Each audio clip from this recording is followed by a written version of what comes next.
আমরা আমাদের এই তরুণ নেতা তারেক রহমানের হাতকে শক্তিশালী করি। 18 কোটি মানুষও ঐক্যবদ্ধ।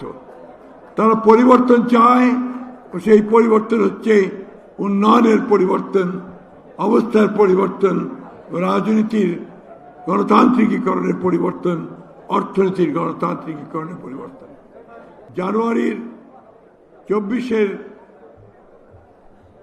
জুলাই এবং আগস্টে প্রায় 2000 ছাত্র, নারী, শিশুর আত্মাহুতির পরে, রক্তপাতের পরে আমরা আজকে একটা গণতান্ত্রিক পন্থায় ফিরে যাওয়ার যে প্রধান ফটক, সেই ফটককে উত্তরণ করতে চলেছে।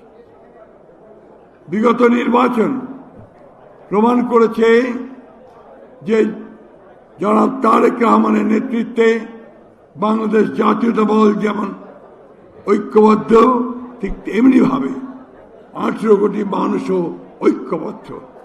তারা পরিবর্তন চায়, সেই পরিবর্তন হচ্ছে উন্নয়নের পরিবর্তন, অবস্থার পরিবর্তন, রাজনীতির গণতান্ত্রিকীকরণের পরিবর্তন, অর্থনীতির গণতান্ত্রিকীকরণের পরিবর্তন। JBS holdings limited. এই নির্বাচনে বিজয় হয়েছে উদারপন্থী গণতন্ত্রে।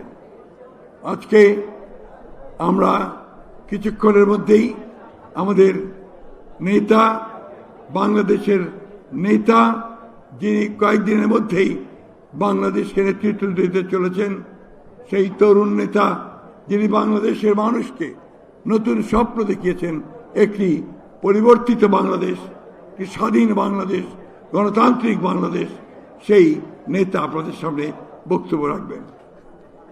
আমি আমার কথা এই বলে শেষ করতে চাই, আসুন আজকে আমরা আমাদের এই তরুণ নেতা তারেক রহমানের হাতকে শক্তিশালী করি।